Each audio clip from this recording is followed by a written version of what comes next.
Welcome to the 14th Leadership Summit of the Oregon Business Plan. I'm Patrick Criteser, Chairman and CEO of the Tillamook County Creamery Association. It is my honor to chair the Oregon Business Plan Steering Committee this year and to present today the business plan priorities for 2017. The business plan is guided by an exceptional steering committee representing a wide variety of both individual businesses and business associations. You will find their names in the policy playbook. I want to thank the steering committee for asking me to lead this effort.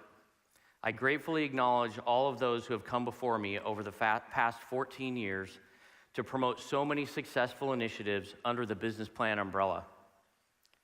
In particular, I want to thank Malia Wasson, our outgoing chair, for her extraordinary service. Malia made enormous contributions during her tenure.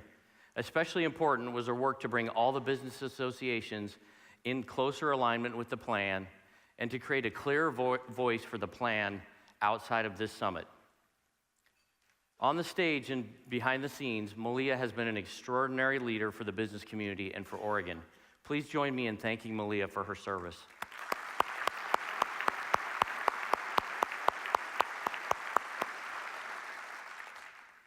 Of course, each of us on the steering committee and the many others who contributed to the plan this year approached the work with our own individual lenses and drawing on our own set of experiences. For me, it is certainly true that the way I see the state's challenges and opportunities are colored by my experiences with the education system, my relationship with urban and rural Oregon, and my profession. As a father, I've developed a great respect and appreciation for our public school teachers. In particular, for my son's junior year math teacher at Sunset High School in Beaverton, for the way she faced the challenge of having 56 kids in her class following the infamous Beaverton school cuts. As a son, I'm grateful that my father, whose father before him dropped out of the 5th grade, was able to learn a trade at Benson Tech here in Portland. What we now call CTE, along with a lot of hard work over decades, afforded him the chance to earn a family wage and to support our family. This kind of path has become too rare today. As a fly fisherman and a hiker, I delight in Oregon's rivers and natural places. As a half-time resident of Tillamook, I'm in awe of the farmer work ethic and the many ways in which residents of our small towns come together to support each other. As a half-time resident of Portland, I appreciate our diversity of perspectives and our commitment to progressive policies that seek social justice and serve the most vulnerable among us. And yes, as the CEO of a large employer who's growing and has added 300 well-paying jobs over the past 4 years, I worry about the effect that higher taxes and new work rule changes would have on our ability to create more family wage jobs, particularly in rural areas of our state. I also worry about our ability to earn profits in this environment, all of which are either distributed or invested back in our business or distributed to the hardworking families, farming families in Tillamook that depend on this business. So this is an obvious point, that each of us that commits our time and energy to making Oregon a better place is a multidimensional person with our own perspectives and views on how to get there. Obvious, yes, but I think particularly important just 4 weeks from an election that was especially divisive, both at the state and the federal level. More than divisive, it was a cycle that sought to group us into factions based on political party, demographics, and our assumed positions on lightning rod issues. The reality is we are people first, each with our own unique lenses and experiences, and it is incumbent upon us to rise above the divisive rhetoric that we all just experienced with the 2016 election cycle, to listen to and value each other's viewpoints, and to come together to address with urgency our state's challenges and opportunities. We are here today because we share a remarkably similar view for the future of Oregon, vision for the future of Oregon.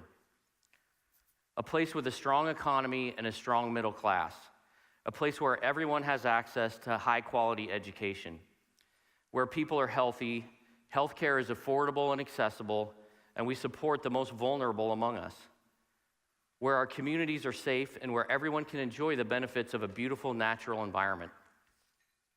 Of course, we have difference of opinions about how to achieve this vision, and this is the hard work. The summit and the business plan have for 14 years served as a forum for us to come together to address this hard work. It's one of the few places where we can convene as Oregonians, not as Democrats or Republicans, not as business or government, to tackle the major issues facing our state. Thank you, each and every one of you who's here today, for being here and for your commitment to Oregon. The good news is that we've been making progress on our vision. Our economy has been growing steadily. Oregon is top tier in the nation on job growth and wage growth. In 2010, the Oregon Business Plan set a goal of adding 25,000 new jobs per year. I'm proud to report that Oregon has crushed that goal by nearly 90,000 jobs.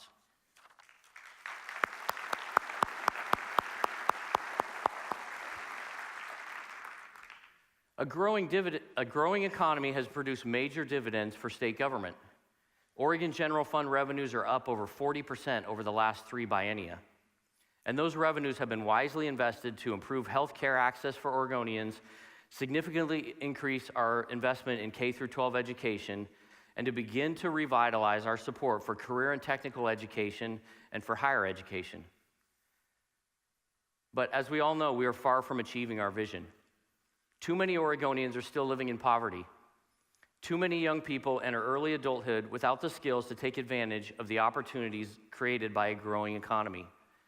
Many working adults need education and retraining to advance their prospects.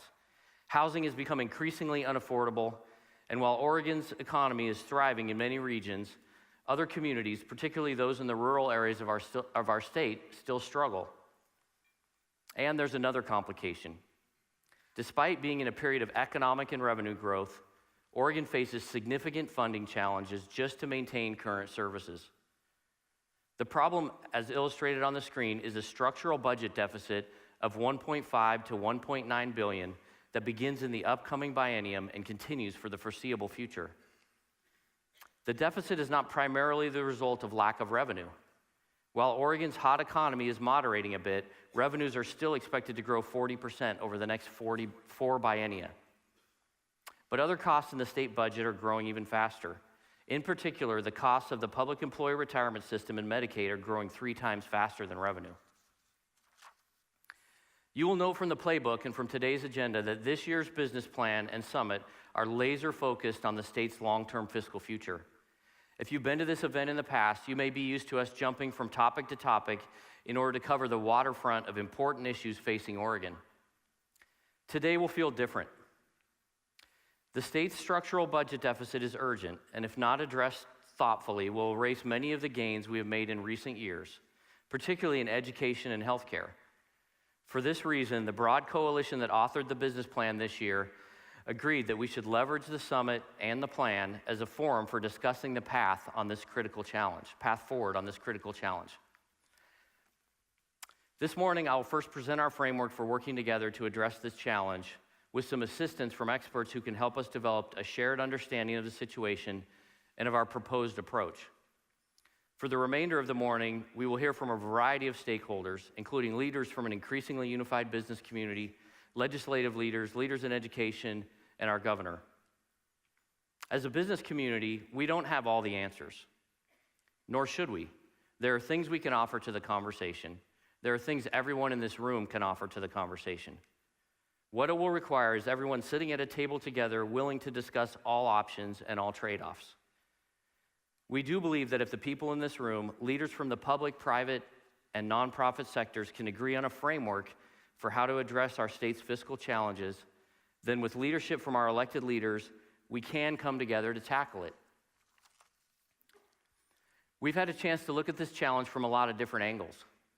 To get the conversation started, we'd like you to consider a framework that we believe will allow us to address the budget imbalance and to pay for investments that we need to support Oregon students and families. In short, it goes like this. First, grow the economy. It's the best way to generate revenue for public services. Moreover, a growing economy creates jobs and raises incomes, improving quality of life for Oregonians in every corner of the state and reducing the demand for government safety net programs. Second, slow the growth of PERS, healthcare, and other costs that are growing at a rate that our economy cannot sustain and crowding out the investments that we need to make in Oregon students and families. Third, adjust the tax code to make revenues more stable and to generate more revenue, specifically for investments that will improve outcomes in early learning, high school and college completion, and healthcare. There's no question that this work will not be easy. As we think about the state budget, it's important to start with a vision of what we want to accomplish. The goal is not simply to balance the budget. The goal is to make key investments that improves the lives of Oregon students and families so they can participate in a growing economy. To describe some of those investments and what they mean for Oregonians, we are fortunate to have Carmen Rubio, Executive Director of the Latino Network, here today. Carmen's organization actively works to advance the Latino community in education, leadership, and civic engagement in Oregon. She serves on a number of key boards and commissions relating to education and human services. Carmen, welcome. What are some of the key investments that will really make a difference for Oregonians, especially those from your community and other communities of color? Well, we are in challenging times in Oregon, and we are grappling with the reality of a difficult budget year. And these challenges underscore the need for alignment around state priorities that move us forward together. On the screen, you're seeing the faces of youth and families from nonprofits across the state that are doing great work in their communities. I include them there today to remind us that about the budget choices that we have before us have real-life impacts on real people. In 2013, Oregon Values and Beliefs Project conducted a survey to identify our state's top values, and not surprisingly, education and health and wellness ranked numbers 1 and 2 respectively. Both these values are critical for reaching a changing Oregon population. And Oregon's Latino community is at the forefront of this change. Latinos represent the fastest growing community in the state. Between 2000 and 2010, the Latino population more than doubled, growing by 63%, and our community is young. Nearly 1 in 4 students under 5 are Latino, and also make up 21% of students in Oregon's K-12 schools. And nationally, nearly 6 in 10 Latinos are millennials or younger. And while this is great news for diversity, it is really challenging in a state that still has huge educational disparities for children and families of color across several indicators. When you look at this data as often as I do, you realize that healthy starts in life and education are among the greatest investment areas for the greatest and longest term impact. And these things should be among the top priorities for Oregon. Remember, it's what we said we value.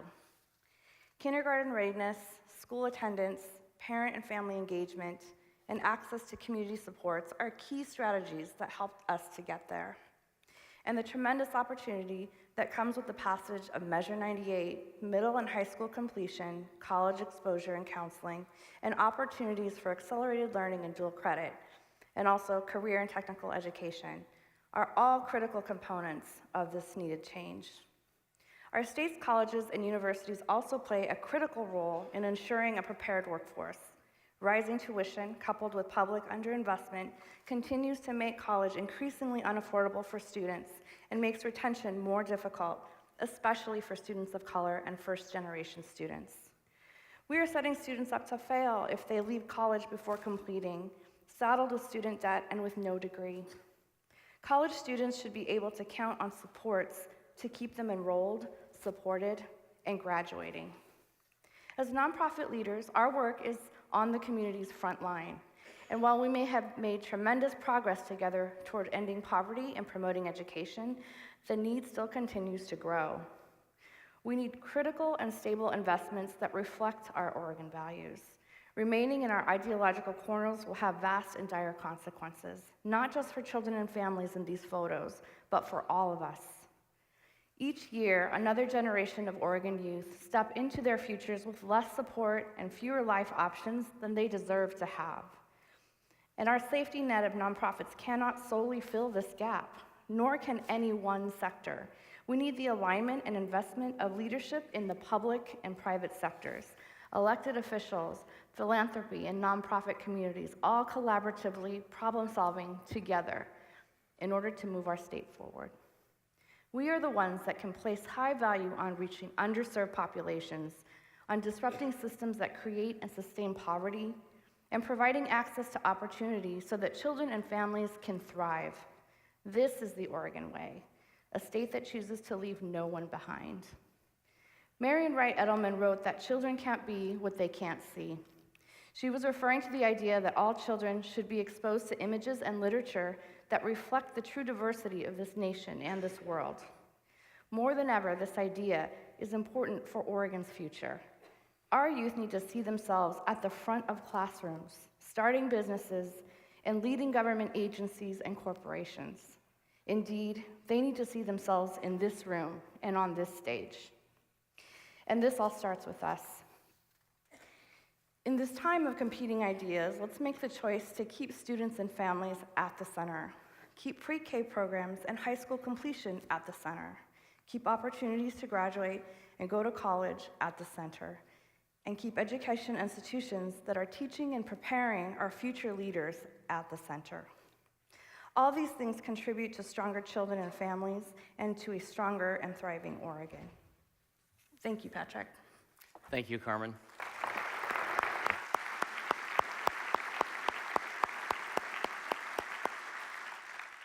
Carmen's call to action is a good reminder for all of us that investment in education and human services are essential to improving the quality of life for Oregonians and should remain a top priority for our state.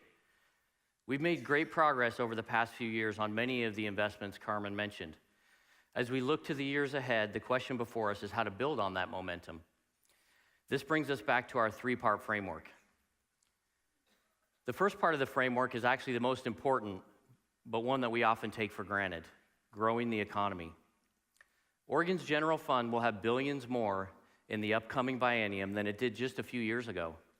That's billions more for investment in education and healthcare, not as a result of a tax increase or a cut to someone else's budget, but as a result of a growing economy that's put hundreds of thousands of Oregonians to work, lifted thousands out of poverty, and with current low unemployment, is now producing significant wage gains. Just a small change in the rate of economic growth translates into hundreds of millions of dollars in state revenue that can help address our state's budget challenges. It's critical that we do not forget this point. Now is not the time to retreat from economic development. It's the time to redouble our efforts. Oregon families and our state budget demand it. While global forces will dominate the business cycle, the pace at which we grow here in Oregon is influenced by the decisions we make at home. Your packet contains many ideas for how to maintain and accelerate Oregon's economic growth, from more productive natural resource policies to investments in transportation, education, and workforce training. It also contains papers outlining initiatives to support the growth of many of our key industry sectors. All of these initiatives are important and should be pursued, but there are three in particular that I want to call out for the year ahead. The first is passing a major transportation investment package. Oregon's transportation system has become a constraint on the economic growth of our state. I can tell you, as the leader of a business that moves hundreds of millions of pounds of product outside of Oregon for sale every year, our roads and bridges are a hindrance to our ability to grow and to generate profits that we can reinvest in our business. As you know, transportation has been a topic of the past several summits and legislative sessions, and so far we have failed to make progress. But significant work has been done by the governor, Oregon legislators, and citizens in meetings and workshops across the state. We believe that the 2017 session is the time to get this across the finish line.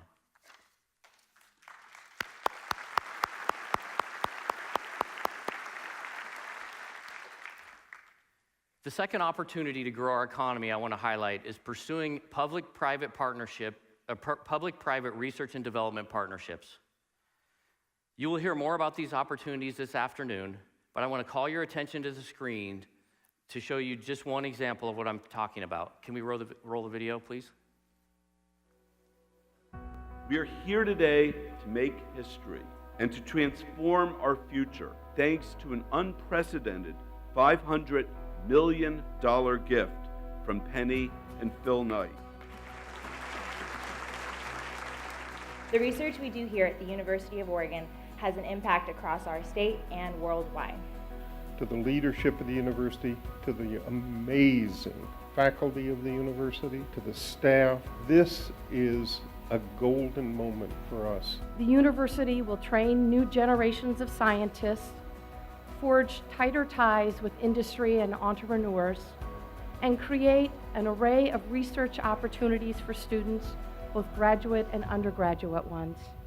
This is a defining moment for the University of Oregon, a bold step forward that will shape the trajectory of this university for the next century and beyond. I am very excited to share it all with you today. Thank you.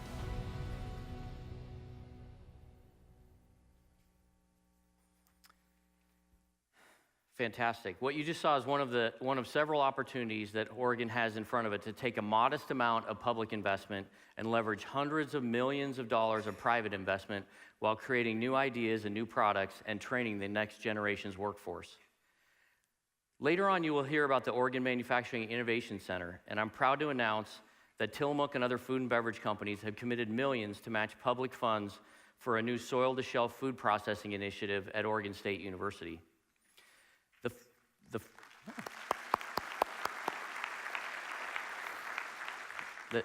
Thank you. The final thing I want to say on economic development is do no harm. Oregon employers are trying to absorb an unusually high number of workplace policies mandated in recent legislative sessions, from higher minimum wages to paid sick leave. These policies were passed with good intentions, and employers are working hard to implement them as effectively as possible. But most small businesses don't have HR departments or compliance officers to help them implement these rules, or the many ones that have recently come down from the federal government. It is time to slow down and allow Oregon businesses, particularly small businesses, the time and flexibility to implement the new mandates rather than adding new ones. So to underscore the first plank of our fiscal plan, grow the economy. It's the best way to raise new revenues for public services. Even with a growing economy, we face a stark reality. The growth of costs in the state budget needs to slow down. It is not sustainable to have major costs growing at 3 times the rate of revenue. Even if we implement significant tax increases aimed at improving education and healthcare, without spending reforms, new revenues wouldn't result in more or better services. They would simply chase a growing deficit. As we look at the forecast for the next decade, there are 2 major cost drivers: Medicaid and PERS. Over the past 4 years, some 400,000 Oregonians were added to Oregon's Medicaid program, immeasurably improving their lives. The business plan supported this expansion carried out by Oregon's innovative coordinated care organizations. CCOs have made enormous strides to improve health and slow the growth of healthcare costs. The challenge we face is this: up until now, the federal government has paid for 100% of this expansion. Starting on January 1st, 2017, Oregon will need to pay for 5% of the expanded Medicaid costs over the next 4 years. After that, escalating until it reaches 10% of the total. For the upcoming biennium, this factor, along with the disappearance of some one-time funding and changes to the overall rate of federal Medicaid support, adds about $900 million in additional expense to the state budget. Funding these changes will crowd out dollars that might otherwise be available for education and other services. That said, we should not turn our backs on the 400,000 Oregonians who have health coverage. To a large degree, we're going to just need to figure out how to pay for this expansion. But there are also ways we can manage costs. The most promising way to reduce Medicaid demand is by reducing poverty. The efforts we make to grow Oregon's economy and to connect Oregonians to skills, training, and meaningful work will also reduce demand for Medicaid. Another way to reduce costs is to make investments with Medicaid dollars that lead to better health and reduce the costs of health care. Under Oregon's pioneer Medicaid reform model, coordinated care organizations are given the flexibility to spend dollars in a way that achieves the best outcomes. There are also opportunities for the private sector and nonprofit sectors to make investments in areas such as prenatal care, early learning, and mental health that can reduce some of the Medicaid burden on the state budget. These ideas will be discussed at length in this afternoon's session. The other major cost driver is PERS. I know this issue is difficult and there's a great deal of fatigue around it. I want to start off by saying that by discussing PERS, we are not blaming public employees for Oregon's budget problems. Oregon's public employees are some of our greatest assets. I spoke earlier of my son's teacher who had to manage a high school math class with 56 kids in it. She and other public servants should be well paid and should enjoy a secure retirement. We are discussing PERS simply because it is too big not to discuss. PERS represents a $22 billion liability that your children and my children are now being asked to pay. I want to acknowledge and applaud the courageous and difficult steps that the legislature has taken in the past to address this issue. We are all frustrated that many of those steps have been turned down by the court. That said, we must confront the issue and figure out how we are going to deal with it if we are going to get our state on a solid fiscal course. To move forward, first we need to understand the situation and what can feasibly be done about it. To help us better understand the scope of the challenge we face, let's hear from Rukaiyah Adams, member of the Oregon State Investment Council. Rukaiyah is the Chief Investment Officer of the Meyer Memorial Trust and has an MBA and a law degree from Stanford University. I can't think of a better person to help us understand the magnitude of this challenge. Rukaiyah, welcome. Thank you, Patrick.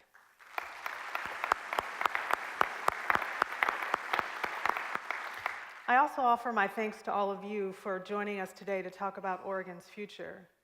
Before I dive into my thoughts about how investing will be involved in solving the PERS underfunding, I'd like to acknowledge a couple of things.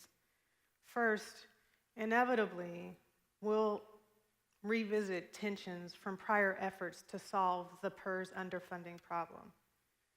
There are people who will say that the solutions we propose will be unfair, and they're right. They will be unfair, because by definition, solving a legacy cost problem is unfair.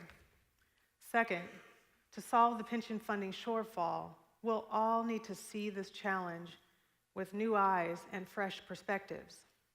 For me, that fresh perspective came in a joint and routine meeting of the OIC and the PERS board.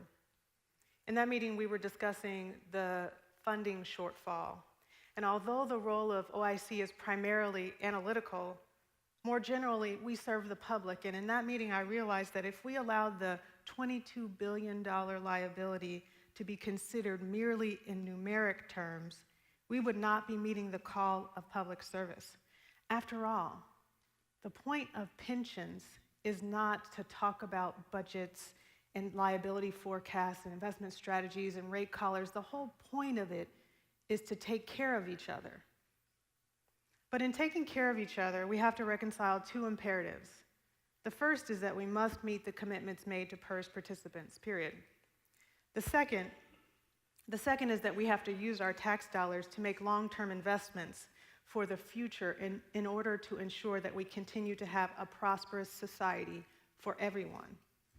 The challenge is, how do we balance these two imperatives? Any solution from where I sit as an investor will be based on the pension funding model. And thankfully, it's very simple. Benefits equal contributions plus earnings.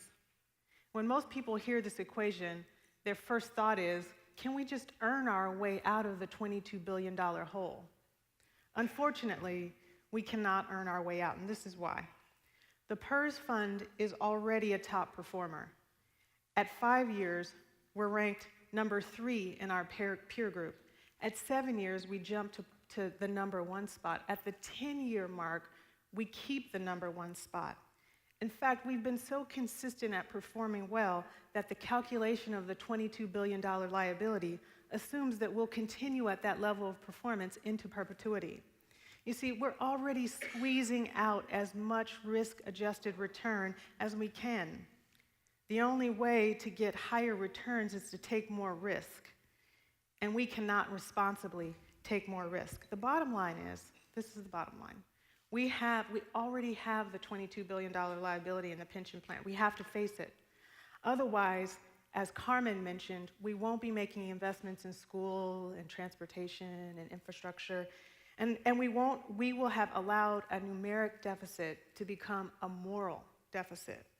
So that brings us back to the simple pension funding equation. Benefits equal contributions and earnings.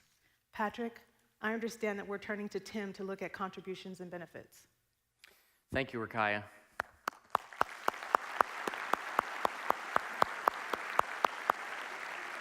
Rukaiyah's remarks make it clear that we must address the escalating costs of this program. In bringing this issue forward with policymakers, the first response we often hear is that nothing legal can be done to address it. However, a lot of work has gone on into identifying the options for addressing PERS after the most recent court decision. To tell us more about that, we will hear from Tim Nesbitt, who has had an illustrious career in Oregon, serving as the president of the AFL-CIO, deputy chief to Governor Kulongoski, and serving on many boards. Last year, Tim was at the summit offering his thoughts on public personnel costs, including PERS. Tim, can you give us an update, especially about what can be done regarding PERS? Thank you, Patrick. To understand the challenge that Rukaiyah described so well, we should look back at that chart we saw earlier in the orange line. The cost of the PERS pension plan borne by public employers has never been higher, at 18% of payroll. But it is about to increase by 60% over the next 6 years to 30% of payroll. If we don't act, the effects on budgets and services will be dire, immediate, and unavoidable. Now, we've been here before. State lawmakers, to their credit, twice proposed solutions to the problem, only to see most of their handiwork rejected by the Oregon Supreme Court. But the court went out of its way in the most recent case to show that legally viable pathways to reform still exist. It may look like we're back to square one on PERS reform, but we have clear and more certain paths forward now. These paths lead to two conclusions. We can reduce benefits yet to be earned by current and future employees, or we can ask employees to pay at least some of the cost of their future pensions. There is a list of options in the issues brief in your packet.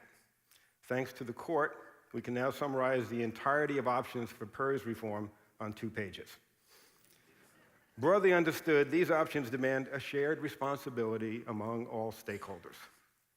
Think of a toll booth at the entrance to these pathways to reform. There are 3 lanes for public jurisdictions, public employees, and taxpayers. When we all contribute, we share the costs and we get something back in return. Employees gain when pensions are secure, when there's funding for raises to keep up with the larger labor market, and when their classrooms, clinics, and other workplaces are adequately staffed. Our schools and public jurisdictions benefit, and the children and citizens they serve benefit when we can do more to enhance services with our revenue gains. Our taxpayers benefit and regain confidence in government when they see their payments support more and better services, from schools to streets to healthcare. If we look at the PERS problem from this perspective, we find that the structure of the PERS retirement system is actually helpful, because all employees contribute to a second retirement savings plan separate from the PERS pension plan. Future contributions to these savings plans can be redirected to the pension plan. And that's a lot easier on employees than the arrangements common in other states where employees have been required to contribute more from their paychecks to help finance their pensions. So don't be confused on these points. There are viable solutions. They need not affect any employee's paycheck. And they are significant enough to enable the state, schools, universities, cities, and counties to minimize PERS cost increases that will otherwise decimate their budgets. So now we have a choice. Go without PERS reform, dodge the issue, kick the can down the road. We'll see a larger and larger share of revenue gains from an expanding economy chase a growing pension deficit. Or work with the options we have and fashion a shared approach to PERS reform. We'll see more of our revenue gains go to improving our schools and frontline services. If we can get over the denial and resentments that this issue has engendered in the past, and commit to this shared approach going forward, we'll be able to do more and better for our kids and our people, rebuild confidence in government, and foster a circle of prosperity for our state. Thank you, Patrick. Thank you, Tim.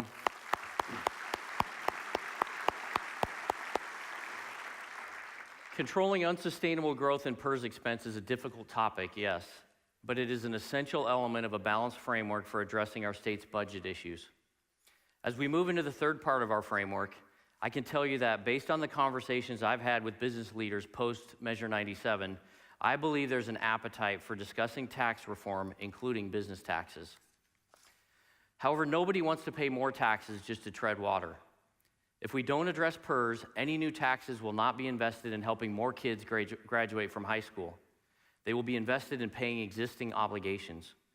They will be invested in and skepticism about the value of government will grow rather than diminish. We all want to invest more in those programs and services that will produce outcomes for Oregonians. But in order to do that, we have to be able to demonstrate to taxpayers that the dollars will, in fact, be invested in ways that will drive meaningful outcomes. So the third part of our framework for addressing Oregon's fiscal challenge is tax reform. Even with strong economic growth and necessary spending reforms, we need more revenue to pay for the expansion of Medicaid and for targeted investments in early learning, high school and college completion, CTE, and other critical services. Addressing the stability and adequacy of Oregon's tax system is an essential part of the solution to Oregon's structural deficit. Again, if it is at the same time accompanied by the other two elements of this framework. When it comes to changes in Oregon's tax structure, we don't yet know how much, and we don't yet know in what form. But we do know that taxes must be part of the conversation, and as a business community, we are open to exploring a wide range of options. Most importantly, we need to look at the stability of the tax system. As you all know, our tax system is highly volatile, swinging wildly with economic cycles. This roller coaster effect, exacerbated by the kicker law, impairs vital services, especially schools, which inevitably suffer during downturns. To help frame the conversation, we have invited John Tapogna, president of Eco Northwest, to give us a quick snapshot of the current system, its strengths and weaknesses, and where we stack up versus other states. John, welcome. Thank you, Patrick. So we're going to do tax policy in 3 minutes, and we're going to start with adequacy.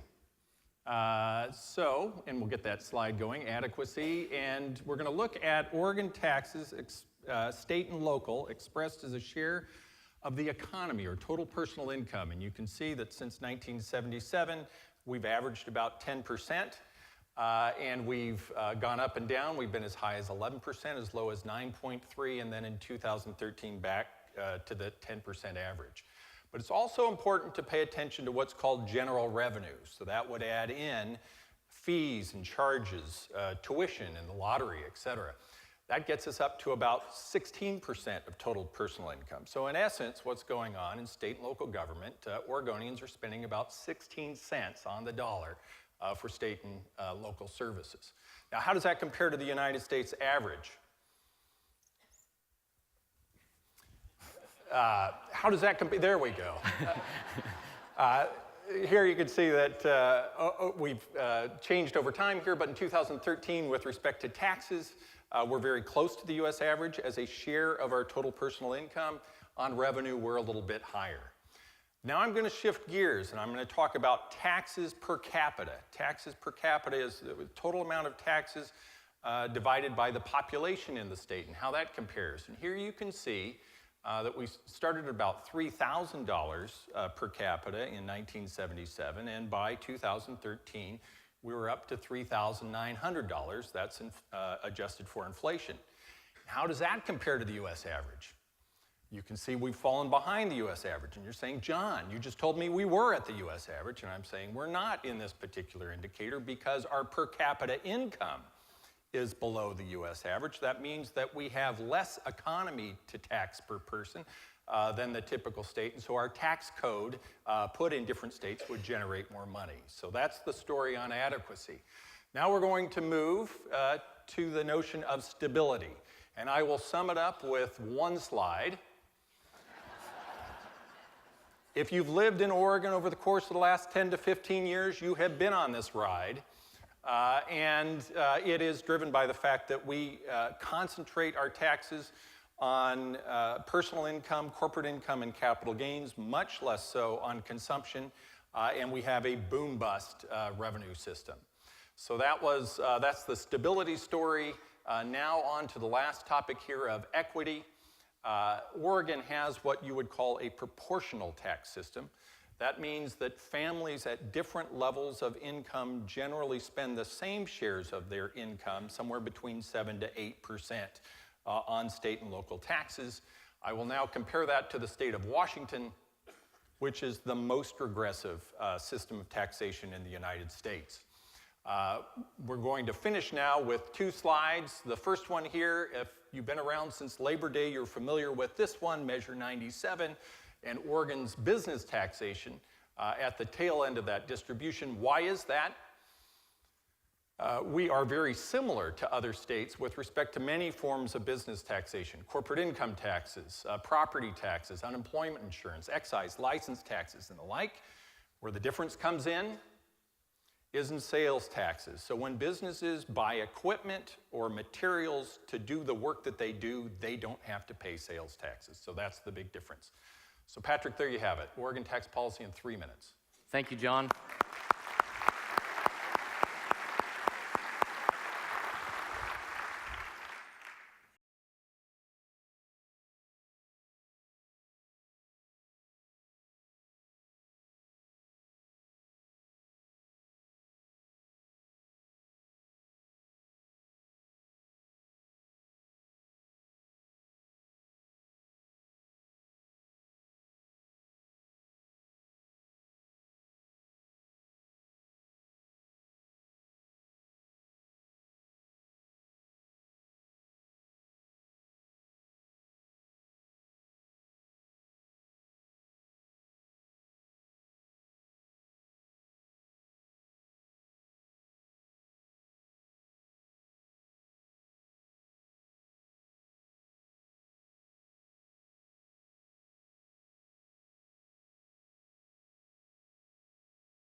Importantly, not all Oregonians connect the importance of a good economy to having what they value about living in Oregon and the public services they consider most important.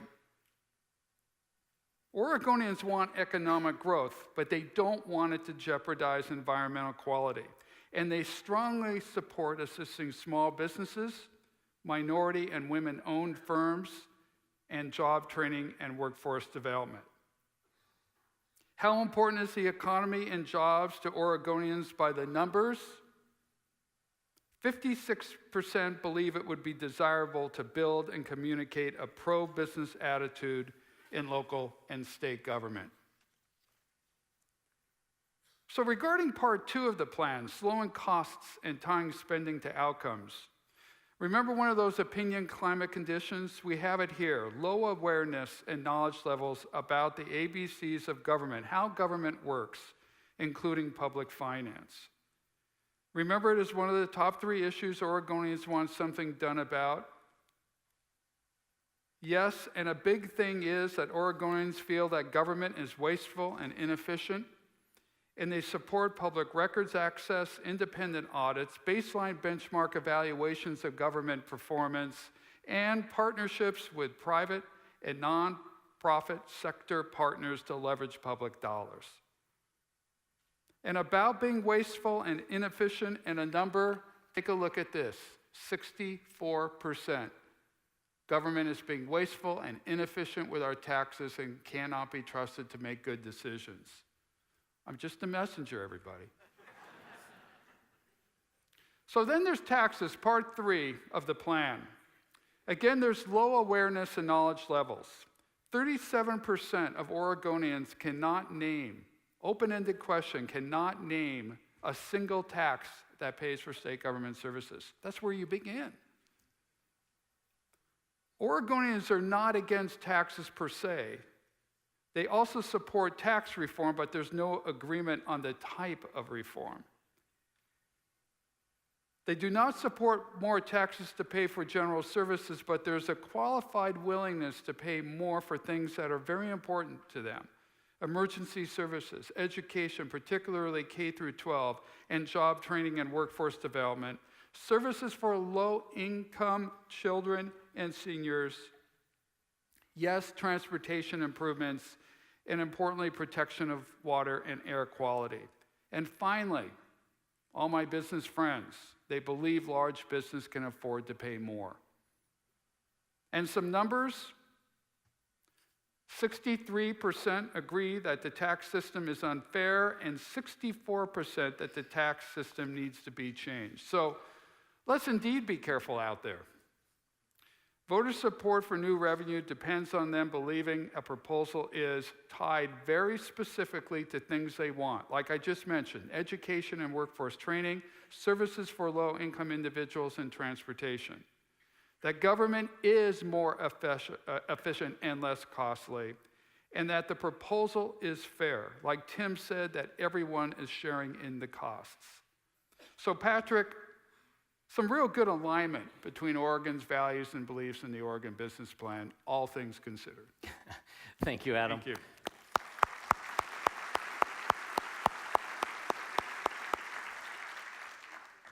Whether it's through a referral or referendum on legislative action, a ballot measure proposing a plan, or voters expressing their opinion about taxes and spending through their choice of candidate, we can't move forward in working together to address tax reform and spending control without understanding public opinion. I'm pretty sure so far this morning we've made everyone uncomfortable on at least one point we've discussed. I think what you're seeing is the steering committee's directive and realization that for all of us who want to work together to achieve our vision for Oregon, we must confront head-on some of the most difficult issues. These are complicated and a lot more work needs to be done, led by our elected leaders, working with stakeholders to identify the right path, particularly on spending and tax reform. I know I speak on behalf of many business leaders from across industries and throughout the state when I say that we're prepared to join others at the table for this discussion, with open minds, our best thinking, and our shared vision for Oregon as the ultimate goal. Let's imagine for a moment what it will mean for Oregon if we come together, each of us as unique individuals, drawing on our own experiences and understanding of the situation, and get this right. If we grow our economy, manage our budget wisely, and create an adequate and stable tax structure, more Oregonians will complete high school, receive useful technical training, and achieve advanced degrees, and be ready to work in a growing economy. As the economy grows and Oregonians' wages increase, we will have more dollars to spend on education as our revenue grows. As poverty declines, we'll have less demand for the social safety net. We will be able to provide better services for those in need and lift even more out of poverty. It is a virtuous cycle that will lead to a stronger economy and higher quality services in the cities of the Willamette Valley and in communities large and small across the state. To achieve this vision, we need to be disciplined and to work together to find common ground. We will not achieve this vision by fighting with each other. We will achieve it by sitting in the same room, listening carefully to each other, and considering all options. As a sixth-generation Oregonian, I believe that if the work requires compassion, an inclusive vision, creativity, hard work, and a pioneering spirit, then Oregon is the place to get it done. This opening segment of this year's summit is intended to serve as the foundation for a productive discussion to be continued throughout today into the upcoming legislative session and beyond. Please join me in thanking Carmen, Rukaiyah, Tim, John, and Adam for their invaluable contributions to this morning's discussion.